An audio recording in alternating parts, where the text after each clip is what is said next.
Welcome to What's Going On. What's going on is what's in the newspapers. And this week, to have a look through the pages, we have with us Donna Hogan, Hi. who I believe is a paranormal researcher. Yeah, that's correct. Next to Donna, we have Tony Schumacher, author and broadcaster. Hello, Tim. And alongside Tony, we've got Jackie Spencer, who is the best bespoke Beatles tour operator on the whole of Merseyside. Not my words, but thank you, Tim, yeah. My pleasure. The news, it's pretty grim. I'm looking at the Metro cover. It's much the same on all the papers today. This strange combination. We have war crimes, which leaps out at me. But in equally big print, we have the fact that Brad Pitt and Angelina Jolie are no more. They're split. Strange days we live in, that these two stories are there as the front page news. What do you think? What do you think? I'm looking at you, Tony. Obviously, Brangelina is the biggest story, isn't it? I mean, this is, this is top news, Tim. This is the stuff that, we want. And the madness of it is, this is the stuff that we want. We might not like to think so, but this is what sells papers, the madness of it. It's the only cover story on the Mirror, I see. It is the only cover story, and even better than that, it's the story up until page 5, which, you've got to commend them, because to wring that much rubbish out of that one story is quite impressive. There's the word rubbish. I'll take my hat off to them. How many times are we going to hear the word rubbish during this item, I wonder? But then there's war crimes. War crimes. What's the latest war crime?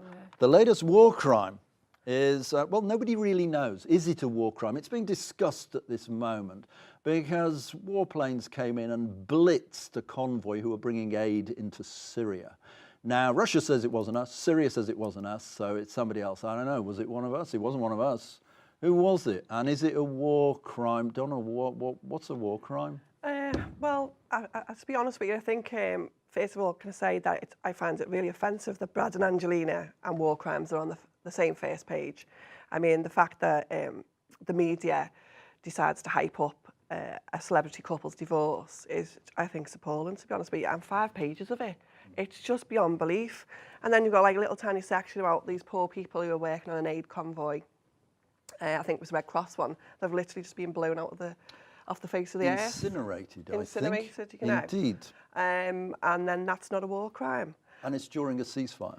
Well, if someone dropped a bomb on one of us, someone would have to pay for it, wouldn't he? Someone would be blamed for it, or should be blamed for it, or held attributable for it. The thing is, though, John, is, and yeah, I totally get what you're saying, is there's an important thing going on here, and it's that we see war crimes every day of the week. You see Syria, Iraq, Libya, and it's just so pitifully awful. It's just so absolutely terrible. That if we keep seeing these stories on the front page of the paper every week, it does, you become just completely switching off. So in a way, I'm not saying that Brad, and Angie, is the right way to go, but I do kind of think, to some extent, that there's an argument there that says, occasionally we do need to have a break from it, because that'll keep it fresh. You don't think it should have been bumped, especially today, with the war crimes thing, that Brad could have waited till tomorrow? Jackie, you work in the celebrity sort of world. Beatles, no bigger celebrities.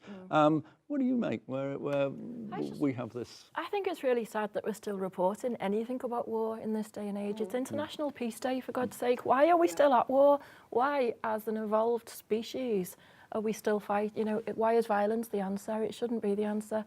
And I really wish that the front page was just about Brad and Angelina. Yeah, really good point. Yeah, World Peace Day, you say? Yeah, International World Peace Day. In a way, what impact are Brad and Angelina going to have on our lives? Nothing really, are they? Where did you find I'm that hoping out? They're going to adopt me. Did you find that out in the newspapers today? I didn't find it in the newspapers at all. I find it where I find most of my news nowadays, on social media. It popped up on Facebook So with a lovely little animation. Doesn't merit a headline? No, not at all. World Peace Day? No, because there's too many other things going on. Brad and Angelina aren't at peace. The world isn't at peace, so... No. I am intrigued, though, by the war crime, because for me, war is a crime. I thought we figured that out 100 years ago with the war to end all wars. What is it that, where does throwing bullets and bombs and whatever suddenly cross over into being a crime? When does it become a crime? I think the definition, and don't hold me up on this, it's when there's no strategic gain and civilians are involved. And So like most wars. like most wars. But, I mean, at the end of the day, you know, it might be World Peace Day, and for a second I thought you said World Peace Day. I was going to go home and have fish and chips. Give peas a chance. But it's a thing that it makes money, Tim. I'm not saying it's right. What, war? War makes money. Well, yeah. Do you know what I mean? But we knew that 100 years ago. We probably knew it during the Battle of Waterloo. Exactly. It sells papers and it makes money. When you're ideal, you know, the Times sent their war correspondent, Winston Churchill, to South Africa for a reason, because they knew that they were going to make money by putting his columns in from our correspondent. Yeah, it's quite convenient that we sort of shelve our own war crimes in this country. Like the Chilcot report was suddenly just dropped, wasn't it? You know, and then the Belgrano incident was just conveniently forgot about. For me, I just find 5 pages is a little bit too intensive on Brad and Angelina, isn't it? Yeah, absolutely. And it's a private thing as well, isn't it? Yeah. You know, let them get on with it. Yeah. But I'd like to go back and look at the papers from the 60s. We talked about Elizabeth Taylor and Richard Burton, or whoever she split from then. What were the front pages like then? I'd love to see them because there were wars then. Yeah. There's never not been a war. I do indeed remember it, and I don't believe they would. How did they They report would it get then? they wouldn't be the big news story. Certainly, not if there was a day like today, they wouldn't. But now, it's split. It's not even split. Where do they talk about the war crimes in this paper? You know, we're how many pages in? It you mentioned it? I think when I looked before, it's right back here. It's about page 25, I think. Wow. Yeah. It literally is that far back. So it's lost It somewhere really in the is. There paper. we go. And the Metro's got it on the front page, but it's like divided, and then you've got Brad and Angelina on the top, and then the war crimes on the bottom. And, you know, it is interesting what they're saying now. They're actually arguing whether it was or wasn't a war crime. Well, someone killed these people, so surely there should be some investigation into it. Well, in this day and age, surely everybody knows who did it double quick. I mean, I could technology. probably get on my little phone and figure it out in 5 minutes. Yeah. So something stinks, not in Denmark, but in Syria, I would be interested to see what's going on in Russian newspapers this week after the strike on the Syrian soldiers by the US and stuff. Are they calling that a war crime, I wonder? You know, we do... So it could be tit for tat, It could be. Yeah. You know what? I don't want Mr. Putin to ring me up tonight. But I would suggest that this is a little bit, you know, you hate our guys, we're going to hate your guys, and we'll do it in a way which is slightly... well, considerably less ethical than the way you're going to do it. Yeah, it's like a big media campaign, isn't it, Jack? It really is. Once again, I find I have a panel here and we're all kind of in agreement about war. And once again, I feel I have to raise the question, so what are we going to do? Because my grandfather was fighting 100 years ago, and here we are, while I'm not fighting, thank So we have to goodness. blame your grandfather, is that what you're telling me? Well, I can feel that he's not happy about this going on. And I think about the kids who are growing up in schools today, and they see the horrors of today are being inflicted upon them as the horrors of yesterday were inflicted on me with nuclear war, the threat of it hanging over us. And so it goes.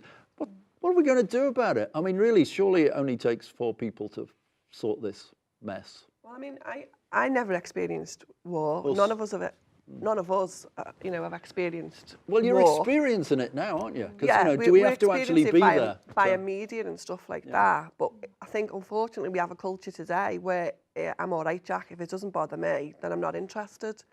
And you know, when was the last time you seen an anti-war march in London? Well, when I was on it, actually, with the Iraq war. But it's not been publicised, has it, Tim? You know, you never get it. That was publicised to a certain extent, and Tony Blair himself even said, I'm very pleased to see that it's a free country, people can do that. And then the following day we went to war, so he could care less about but it's marching. not something that's, you know, publicised. Well, it doesn't do it, doesn't go far enough, does it? What is the next step?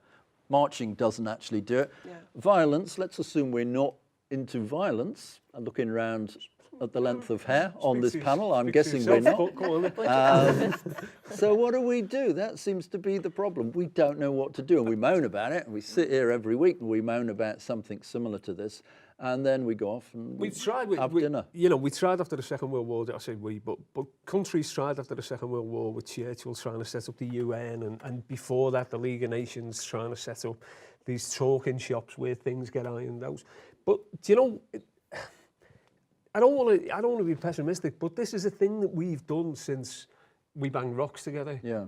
It's something that's in us, and you know what? It's given us so much in life. You know, it pushes, you know, wars, the necessity of invention, it moves us forward. You know, maybe that's why we are what we are. You know, you go back to Arthur C. Clarke with monkeys hitting each other on the head with leg bones. Yeah. Maybe it's something that's just in us. Well, recognising that is surely a good thing, and yes. hopefully sorting it out. Interesting during this conversation that Brad has been shoved aside a little bit for the greater good. One can only hope.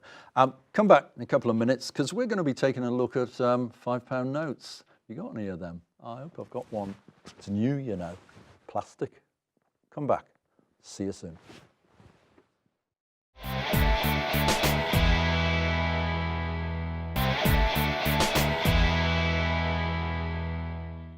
Money, that's what I want.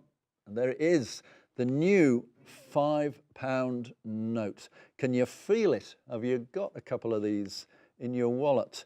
I'm feeling it, and it makes me want to go and wash my hands, actually. It's kind of creepy here. £5 note, all brand new. There must be some reason why we've gone with brand new £5 notes, because the old ones, I assume they were all falling apart. They were only paper. This is not paper. This is some other. I imagine this will still be 5,000 years from now. Doesn't feel as if there's any way of getting rid of it. I will get a match out in a minute. Have a look at this panel. See what you make. New £5 note. What does it mean to you? Is it a big day? I mean, £5. I quite like it, to be honest with you. It's artistic. You think it's artistic? Yeah, I do. Didn't strike me, the arty part of it. I mean, you know, you've got your hologram, you've got your architecture, you've got everything. You know, I was missing all of that. I was just feeling. You know, it. you could even make a lamp house of it, and the light would shine through. That's you true. know. I kind of wonder how. It's see-through, isn't it? Yeah. I just realised, yeah, it's see-through. Churchill on the back. I wonder how that'll go in Liverpool. Churchill. What, you feel he's not loved here? No. as You know, much as- but he wasn't loved in the 20s, wasn't he? Oh, With no, gunboats but- on the Mersey and all that kind of Well, stuff, you know. But it'd be Can we let that go? Do you think the 20s? You know Can what, we- I make a living writing about him, so You trust me, remember, I've got no complaints about it. Can I scrunch? I don't know who's 5 Yeah, or 6, no, you but can, I'm you gonna, can. if you don't mind, because that's the way most of mine end up. Okay, I'm now secure look it. what happens. It bounces back. See? But Fantastic. that's going to be sharp in the pocket. Yeah. You know, it'll look nice down the back of my couch. You I'll say think? that much. It will look nice down the back of my couch. A Bobby Dazzler, as we used to say back in the 1880s, I think, yes. A bluey in the 80s, wasn't flim, it? a flim. A bluey. Yeah. I'm a real fan, actually. I Yeah, think I it's like lovely. And I'm forever washing money in the back pocket of my jeans, and that will come out pristine, I'm sure. Right. It's not been done before. Other countries have had it before us. One thing I'm not so crazy about is the way we do keep changing our money. Yeah. Because I work with lots of tourists from around the world, and they save up their notes for years. You know, maybe the last time they're in the UK was 20 years ago. They've still got money, and they try and pay with it, and it's not valid. Yeah. Of course. When did this all happen? I mean, that goes back to when we were decimalised, I suppose, and it kept changing from then on. On a tour quite recently from a cruise ship. So as you're getting off the ship, they tend to give you a little tip as you're getting off. And someone gave me a £1 note. I think it was actually worth more on eBay than it was as a quid. Yeah. You only remember the big white £5 notes, will you? So Will you stop? like a ground sheet in the tent. I mean, I think it's one of them. It must be difficult, though. In all truth, it must be difficult if you're blind, mustn't it? If things are constantly changing. I know the old ones used to have braille on them, didn't they? They did. Can you feel anything No, on them? no, but I apart mean, I from suppose plastic. I've got fingers like hams, to be honest with you, so I Isn't don't it know. some to be honest. sort of like anti-fraud thing as well? Because you can print £5 notes, can't we? Is it worth it with a £5 note these days? Well, you know. Fraud, I mean... I think the thing about them is if you look at both sides, Tim, whoever's designed it, I think it's actually ingenious. I always try to look at both sides. You know, it is artistic, isn't it? Yeah, no, it's got you. I suppose it is really, but I can't get over the feel which it feels slimy to me. It'd be interesting to see what they're like in 6 months' time, kind of thing, if they're a bit... With a check back. Yeah. I'll tell you what you could buy with it. You could buy pizza. Speaking of which, That's impressive. did you know the best pizzas in the universe are available here in Liverpool? Have you heard? Jackie, you know this place, I know don't the you? place, Where is yeah. it? It's a lovely little place called Amalia. I'm expecting a free pizza later, guys. It's called Amalia in Campbell Square, so near the Bridewell. Yeah. And yeah, it's a lovely little Italian place. I've not tried the pizza. I usually go for a pasta, but I'm going to give it a go now. Apparently they do a pizza with blue cheese and anchovies. That sounds nice. So it's been voted the best pizza in the England. certainly. Italian awards. How or can something. anything with anchovies be voted Oh, the best no, of come on. anything? It's revolting things. I'm not massive You're on not a pizza cheese. person? I'm not a big cheese guy. I'm not, you know, I have this thing that it goes back to when I was a kid, and this is like a real confessional thing. It goes back to when I was a kid. I was scared of cheese. Honestly, I was, you know, and even now, all these years later. Because of I what? don't know, What I didn't get caught in the cheese? mousetrap. Maybe I was watching too much Tom and Jerry or something like that, but I genuinely was scared of cheese as a Did kid. it, when And you butter. ate it, did it do something I to couldn't you? eat Or? it. I couldn't eat it. So you No, couldn't my even eat brother- it? No, you didn't No, have a first time, no. a first experience? My brother used to chase me around the house with a bit of cheddar. Sorry, Father. This was real fear. Honestly. What age are And, you here? Is this 12, 13, 14? Yeah, 12, 13, but I'll be honest with you, if you whip a bit of cheddar out your pocket now, I'll probably leg it. No, you know what? I can eat it now. I was the same with butter as well. Like, it's just a weird thing with me. But anchovies, they're just, no. We're lucky though, you know, in this city. We really are. We've become a really good foodie city. I mean, we've got some great places to eat out. We've got like Lark Lane, South Road in Waterloo. It's just like lined what a place. with you know, restaurants. We've got like, Vomit. you know. Mr. Cheeseman, I think you might be the wrong person to discuss this with us. Yes. But, you know, I mean, go back to the 80s, we had quite a limited, really, supply of restaurants. And now we've really got a lot. We've got, like, Moroccan, we've got Nepalese, we've got so much more choice for eating out. So it doesn't surprise me that we've got the best pizza in, you know, Italian pizza in the UK, because people are dedicated to food now. Jackie, you meet a lot of people from all around the world coming on your tours. Do you grab pizzas along the way? Is that or is it fish and chips? Well, fish and chips usually. They want something traditional. It's always fish and chips. Just like John I and try and Paul go for the used to do. sausage and mash sometimes, but they just don't want to know. It's got to be fish and chips. Ah. I just can see loads of people watching this now who are Googling the name for the fear of cheese. There's got to be a name for it, hasn't there? Fromagophobia. I mean, we've got the best... Insania, I think is, yes. Have you ever had a battered haggis from the Lobster Pot? Amazing. A battered haggis, A no. battered haggis, honestly, it's boss. Was that won any awards? I don't know, but I've had plenty We of should them, like, nominate especially it. when I you've had a suppose worst few. case scenario, you can use it as Yeah. a doorstop, can't you, I suppose? You're going to be getting so much online abuse, I have a feeling. Speaking of online abuse, Jeremy Corbyn's come in for quite a bit of it over the last few months, as has just about everybody in the Labour Party, and they want it to stop. They're describing it as a tsunami of online abuse. That's all that there is out there. You hear the name Labour Party now, and it's all abuse. They're all abusing each other. What's going on? Because this is a massive week, certainly as far as Jeremy's concerned, isn't it? Will he remain as the leader of the party? Is it possible to get rid of online abuse? I mean, every time I go online, it's like...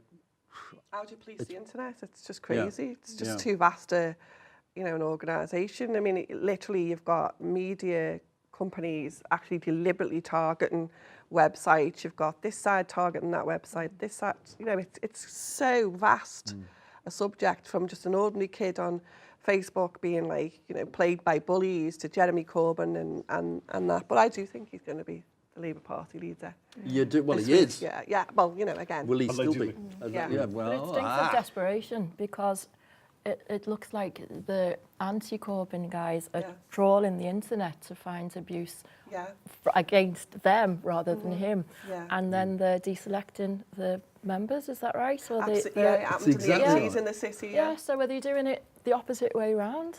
It's basically the same thing happened in the late 80s, early 90s in the city. The Labour Party National Executive Committee trawled, well, actually they didn't trawl then, they actually came down and took photographs of everybody. Anybody who went on an anti-poll tax demonstration or anything, you know, people who supported Terry Fields, the MP who'd gone to jail at the time, you weren't allowed in the Labour Party because you're a left-wing Marxist lunatic. I think that the question is you've got to ask is what's the definition of abuse? You see something that like somebody like Luciana Berger's got, which is just abuse, it's just horrible stuff. Some of the stuff that she's received has been absolutely awful.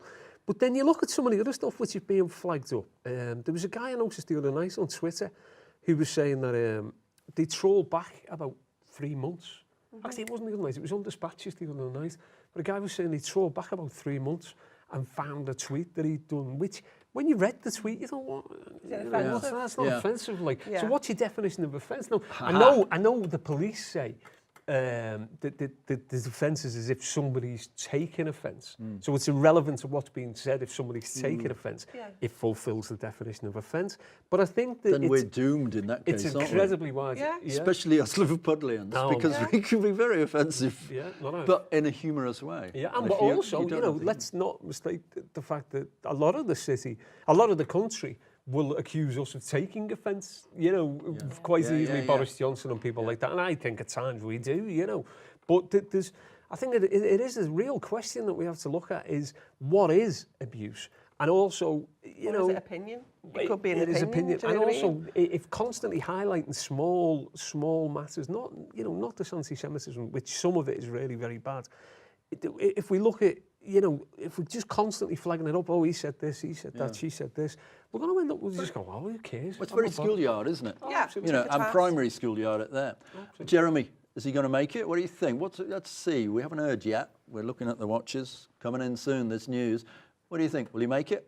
He'll make it, but will he ever get the gig and run it as a captain of a ship and be able to just do his job? But you don't see anybody else there that you would immediately put your vote for. Let's be honest, there isn't. They're pretty much, apart from Jeremy and them, they're all Tories with red roses in the pockets, you know what I mean? They're all Tories, as far as I'm concerned, the Blairites and that. You know, I would say the Blairites. It's that line, isn't it, about Thatcher? Thatcher wasn't a Tory; she was a Thatcherite. And I think the Blair was not a Tory or a socialist or even a Labour Party member. I think he was a Blairite. I think he was someone who just believed in himself and his own, you know, his own policies, and that's the thing. Jackie, to represent yes, no, Corbyn, in, out, I hope one so. word. I hope me so. too. You Is hope the so. answer. I hope so. Whether he will be a successful, whether he will get in power is the thing that everybody wants to know, isn't it? Will he become Prime Minister? We shall see. And I would love, I hope so. Me too. But come back very, very soon. We're going to the slaughterhouse. You know that place. My dad was never out of there. It's haunted. I suspect it probably is my dad haunting it. Come and hear more a few minutes from now. See ya.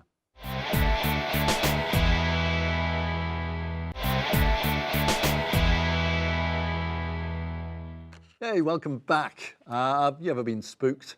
I have. I grew up in a very haunted house in Waterloo, in Liverpool. Never forgotten it. I still have dreams about it. I haven't been in that house since 1968. However, Yvette Fielding, yes, late of Derek Okora, is claiming that one of the most haunted pubs she's ever been in, and I hear she's been in a few, is the Slaughterhouse here in town, the Slaughterhouse.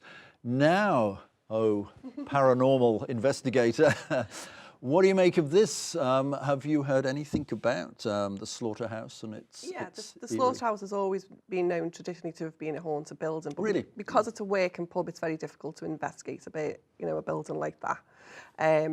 But can I just say first off that Yvette Fielding, even though she did Most Haunted, isn't exactly the world's #1, paranormal investigator come researcher, and anything that she would say would have to be taken very lightly. The power of telly, though, isn't it? It's the face. Yeah, become the face. Of course. It gives a bit of credence to the quote. Blue Peter Badger. Yeah, as well, but a building like that's quite difficult to investigate because it's a working building. Do you know what I mean? How do you go about investigating such a place? Well, basically, you have to approach the owners, ask them, can we come in, and as I say, it's difficult. Often you'll be charged. But I'll be honest with you, Liverpool does have a lot of sites to investigate, has a lot of reported. I mean, Tom Slemon has made a living on reporting about haunted Liverpool. And we'll have to have a conversation about that house in Waterloo. Yeah, you bet. So for me, I've never actually investigated it, so it's hard for me to say nay or yay. Yeah. But it wouldn't surprise me. Tony, you've been spooked in a pub? Nothing has ever put the willies up me in a pub. I've got to be honest with you, Tim. But I did my first ever gig. I used to do stand-up comedy. I know that's hard to believe, but I used to do stand-up comedy years ago. And my first ever gig was in the slaughterhouse. Right. And I believe, we were saying earlier, that it was the sound of a child laughing is what's put them onto this thing. Oh, yeah. And I can absolutely 100% confirm that when I was there, nobody was laughing. Not even so the not child. even Jeremiah, I have to tell you. It's a fascinating building. I'll be honest with you, I'm a skeptic. I'm sorry, you know, I'm a terrible skeptic. But I lack all the facts. So, you know, I would never say that. Judgments. That's right, you know. Yeah. Well, I can make a judgment, but I can't say with certainty. But I'm not... Do you know, I think it's great that it interests people, and I think it's a brilliant thing that it's great for the city and for tourism, and I think it's great, you know, and if she's coming and she's going to show a nice pub, I'll tell you, it's a comedy company, who, Tongue in Cheek, I think it is, who run the comedy gigs there, they're going to love it, you know, because they're going to get great, you know, it's brilliant for them, they do some brilliant gigs down there anyway, so it's great for that, and it's great, and if it makes an hour's worth of good selling. Yeah. Jackie, spooks, you've been around many a site. I have, yeah. Any beetle-related ghosts? Oh, gosh. The Jacaranda basement, that's pretty spooky. I mean, there's talks of the bar staff, or when they've been cleaning up downstairs, they've seen somebody in like a war outfit, you know, going way, way back. So the Jack dates back to the early 1800s, I think. But back to the slaughterhouse, then... that's a fantastic pub anyway, so yeah, I'm kind of in between you two, and so I'm very open to believing, but I've never seen any evidence. I've seen a lot of spirits in the slaughterhouse, so I was trying to get that one in. And it does have a really great feel to it. Yeah. We do have a history in the city of like folklore, ghost stories passed down from generation to generation.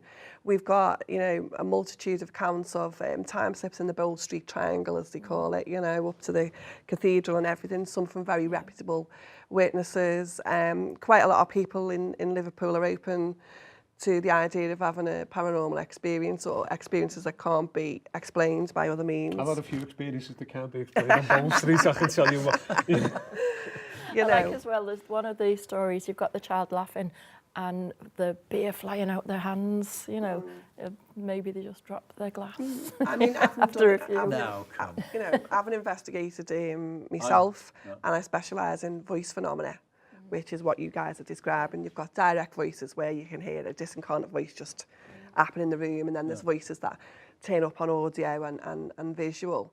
You know, I've had experience of that, and it's very interesting, especially when you're in a room with a load of scientists and all the jaws drop. Because, you know, every parameter that you've got is being put into, you know, place, and then you still get the voices. So there's no explanation for a lot of it. Oh, no. And there probably won't be for the next 100 years. Yeah. But at least we can open the discussion and talk about it. We like being scared, don't we? We do. We like that thing. We like them being in spooky places and stuff, you know. And I remember as a kid walking through graveyards on your way home, you know, and stuff like that. You know, that's what we like. This is Hollywood makes millions out of it, billions out of it. It's nice and it's interesting, and there's nothing better than having a log fire going in a nice cottage and stuff like that. Do you like being scared? We all like being scared on this panel. We do. In that case, Donald Trump might be coming soon, mightn't he? And that's really scary. Is there anybody there? You'll love this. In today's papers, he's calling for torture. There's not enough torture in the world. This is a guy who's going to be possibly the leader of the so-called free world, and he's calling for torture. Times have changed, haven't they, since I was a boy? Not to bang on about my age again, but goodness me. I think he'd be on everyone's #1 hit list to torture first. Waterboarding, he claims, is a minor form of torture, and he wants to up it with the armed forces to use greater torture. He's not shilly-shallying using that word. Other politicians before him have skirted round it. He's just going for broke with it. He's writing policy with a pasting brush, you know. It's not. There's no nuance in it. There's nothing at all. The interesting thing about torture is that it falls into this. You know, the Daily Mail up here, like, will probably bang on about it. You've got this thing about where everyone who's involved in that period in Guantanamo, and everyone who was involved at the CIA, all of these people who talked about, you know, waterboarding and whatever else they got up to that we'll never ever know about, all of them say with hindsight now doesn't work. Doesn't work because people will tell you what they want to hear, what they think you want to hear. So they will tell you what they want to hear to end whatever horrible process they're going through. And it's something which is so clumsy. And you know what? I'm not even sure Donald Trump believes this rubbish that he's coming out with. Yeah. He's just chucking out as much as he can. He's like a muck spreader. It's a bit medieval, isn't it? He just says anything that comes into his brain. It's like someone's pulling a string at the back, isn't it? Every now and again, you know. And yet, he seems to be forging ahead in polls. That does not surprise me. I think he's like a comedy figure in some way. Do you think people are voting him in for laughs? For me, he's a comedy figure, and if someone like that appeared in British politics, I mean, we've had an odd few. I mean, Nigel Farage come out with a few crackers and Boris, but we've never had somebody like, I mean, Trump, for God's sake, was in the middle of a press thing and actually called one of the journalists Hiawatha because she was Native American Indian. I mean, and it still goes on. So nothing should really surprise us what that man does or says. But it is quite scary that, you know, is he having all of these people support him, or is it just this huge media, you know? I do a bit of work in the States with writing and stuff, and what I've noticed is that people, if challenged about it, if you talk to a Trump supporter, if I'm doing a signing or something, I'll talk to a Trump supporter. If you challenge them, not that you do, you don't go, you're a Trump supporter and challenge them, but I mean, if the conversation arises, if you challenge them, they'll probably shrug a lot and say, well, you know, it's kind of, you know, whatever. These people, it's the thing about being scared we were talking about before. A lot of these people are scared. And whether or not it's founded or unfounded, they are scared. And there's only one person in their eyes who's looking to defend them from this unknown enemy. And that's where he's getting, you know, that's where he's getting that debate from. And the problem, I think the people to blame for that, it almost isn't Trump. It's the other politicians who are the ones who should be blamed because they've allowed someone like him to flourish. What about the press? What about the media? Do you think they're to blame as well? Sell papers. It does sell papers. We're sitting talking about we are talking about something that is it's like something out of the Beano, as far as I'm concerned, long ago, not today's Beano. No. I mean, back in the war years, back in the Second World War, Adolf Hitler actually had a strip in the Beano every week. Says that, we don't have Donald Trump in the Beano, this because that would not be right, would it, for our sensibilities today. Again, times have changed, and the fact that he's still standing there and not being laughed off centre stage, it becomes more worrying by the week. The stronger he's getting. It's like Fantasia. And I think there's even like, you know, you've got your conspiracy theorists who are now saying that he's just a puppet, and actually he's you know, got a target on his head already. Is that what it is? You know, people are actually, now the conspiracy theorists are saying that he's just a puppet for a different regime, do you know what I mean? Well, he's making our guys look great. He is. And that's worrying, because suddenly, you know, well, we don't have Trump, do we? Or we don't have, you know.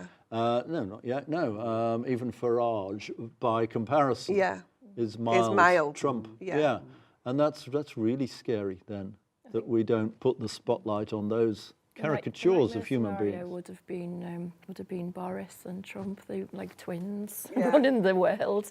That would have been terrifying. There is something that's going to sound really weird, and probably, you know, you wouldn't expect it coming from me, but I actually find Boris Johnson a very interesting character. Oh, he's interesting. He's such a typical eccentric, and actually when you look back at him, he was on that programme, you know, Who Do You Think You Are, and he's actually comes from a Turkish background, and he is an interesting character, whereas I think Trump is just a complete loonball, isn't he, really? I read Johnson's biography about Churchill, and it's all right, it's a good book, you know, it's kind of an interesting book, but what's interesting is that all the way through this book, you can see he has this kind of, you know, where Churchill was out in the wilderness and then come back, and then went out and then come back. You can see that deep inside Johnson, he thinks there is a bit of Churchill in him. It comes from the same background with, you know, mixed race mother and father, all of that kind of stuff going on, that there's a lot of, he still thinks his day will come. When you see him on PMQ sitting there, you know, a couple of seats away from Theresa May, he's got that little jut in the chin that says, one day I'll be back. His day will come, I'm sure, as will ours. We'll be back to talk more about what's in the papers. Make sure you're there with us. Thank you.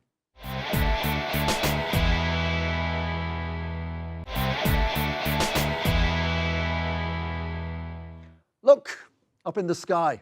Is it a bird? No, it's two birds. It's the liverbirds, and they're in the press today. It's great news. Jackie, liverbirds, tell us more. Well, they're very dear to my heart, the liverbirds. As a tourist guide in the city, every single tour I do, we point out the liverbirds, we talk about them. And apparently they've had a clean bill of health, because every 4 or 5 years they do a little test to make sure they're all okay. And I've just found out for the first time, I've learned something new today, that the liverbirds have a name. They're called Bella and Bertie, which I never knew. Designed by a German guy, which they hid for a while, Carl Bernhard Bartels. And they're safe for another good few years. They've checked them, steeple check, right up on the top of the liver building, and they're fine. So it's a great look, isn't it? I mean, I remember early on seeing them, of course, soot black back then. So it's kind of strange. I still haven't got over the cleaning of Liverpool because I grew up in that sooty age. But they're great characters. And I used to go to the Isle of Man regularly from Liverpool, and that sight of the liverbirds up there, when it warms the cockles. We're lucky really, aren't we? Because as a city, we've got them, and it is it's iconic kind of, it's like the Empire State Building, isn't it? It's one of those things that everyone knows. Totally. Wherever you go in the world, it's like, liverbirds, or the Beatles. Yeah. It's one of those things. I'm looking at the guys though up here, with the ladders and the ropes and the little helmets on and stuff like that. And don't get me wrong, I wouldn't go up there, so I'm not criticising them. But it makes you think of the likes of Fred Dibner. Yeah. He used to go up there with bicycle clips and a rope, and just get up there and just crack on I think as Scousers sometimes we forget they're there because they're a part of our everyday life. But I had a friend visit from Cambridge a couple of weeks ago who'd never been to Liverpool before, and we drove in from the Waterloo Bootle side, and as you come up the Strand, she just went, "Oh my God, that's amazing!" Yeah, and that's like the liverbirds, Doesn't Liverpool have that impact, though, on Americans? I mean, I'm married to an American, and so I have quite a few American visitors who come over to see the city. And I remember when I first moved back, I thought, will they get it? Will they get it? Boy, do they get it. Yeah, it's my job, isn't it? It's iconic, isn't it? I work with Americans all the time, and people from every country, really. And my job as a tourist guide is so easy because they come here with such low expectations, and then there's a great wow. Just 10 minutes into a tour, you can hear the buzz and how excited they are that this is feel wonderful. That way about all the student flats that are going to be surrounding the liver buildings in about 10 years' time, probably. Yeah, but it's still Liverpool, isn't it? I mean, it's been constant change. I mean, look what what the war did to it. If you look at the pictures, photos from the war years. I was still playing on a bomb site in 72. Well, exactly. You know what I mean? Well, although I'm not a big fan of all the student accommodation, we've got to remember that the Liver building was really innovative and new of its day. And so some of the buildings we need to embrace. Some of them are just throwbacks from the 60s that we knocked down anyway. But the view of the riverfront, like you said, though, because I hadn't been on the ferry for 20 years or something. And then, of course, my mate come down. So, of course, I take her on the ferry. She gets really emotional because they're playing Jerry and the Pacemakers, and she's not even a Liverpoolian. That'll get you. And then coming back across the water and seeing the seafront and with the new arena and everything, it's just magnificent. Yeah. Do you know what, though? I'm going to be a real Philistine here. No, I used to like it in the 70s. We used to get the bus down, probably in about 1982 or something like that, 83. We'd get the bus down, me and the lads, get the 75 from Ayton, and we'd get off when it was a dump.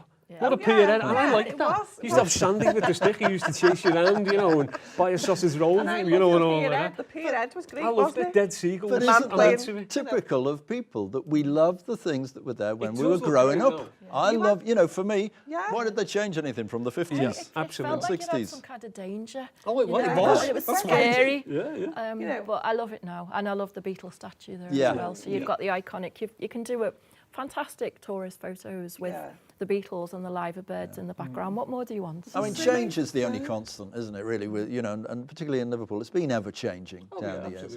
And boy, does it work. I mean, because it's more than just the buildings, the airport as well. Something buzzing. As far as I'm concerned, you could see the city change really when the airport, like the budget flights came in and all that. You've got people from everywhere, Lithuania, Romania, Spain, everywhere coming to our city to visit. There's that great shot in the Boys in the Black stuff in the 80s, and I think it was the opening shot at the first episode. I might be wrong on this, so don't hold me to it, but it's a long shot of a blue transit van driving down the dock road from round about Barry Albert Dock, going past the Liver buildings, and it's like from this helicopter looking. They probably blew the budget on that. And it's when you look at that shot, probably what 81 or something like that, the boys in the black stuff, it's just a totally different city. Yeah, the whole it is. thing is It the is. old 70s office block of Chivas Park, and the docks are all falling down and all that kind of stuff. did So it is love it. great. Yeah. But I did like it when it was a dump. I've got to be honest. If you saw my house, you'd know what I mean. But I did kind of like it. I like that kind of craggy vibe. kind of character kind of thing. You know, I think we don't lose that too much. No. No. Yeah. Speaking of losing, we are losing something. Tony Blair. Kind of, sort what of. a Well, he's shame. going to be there. Don't worry, don't panic. Yeah. He's still going to be there. But he's not going to make money anymore. He's just going to do Oh, I free think he will. stuff.